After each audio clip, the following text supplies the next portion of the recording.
Hi అండి, చామదుంపల fry చేశానండి ఇవాళ.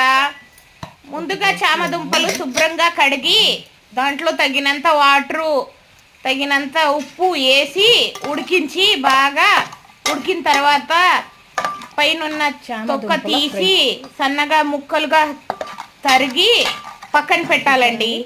ఆ తర్వాత స్టవ్ ఆన్ చేసి బాండీ పెట్టి బాండీలో తగినంత ఆయిల్ వేసి ఆయిల్ వేడైన తర్వాత కొంచెం ఉల్లిపాయ ముక్కలు, దాంట్లోనే తాలింపు గింజలు వేసి అవి ఎర్రగా అయిన తర్వాత ఎండుమిర్చి కూడా వేసి ఎర్రగా అయిన తర్వాత దాంట్లోనే ఈ ఉడికించి ముక్కలుగా కోసి పెట్టిన చామదుంప ముక్కలు వేసి దాంట్లోనే పసుపు ఉప్పు వేసి ఒక 10 నిమిషాలు బాగా మగ్గిన తర్వాత దాంట్లోనే వెల్లుల్లి రెమ్మలు కారము వేసి ఇంకో 5 నిమిషాలు పెట్టి సిమ్లో దించేయాలి.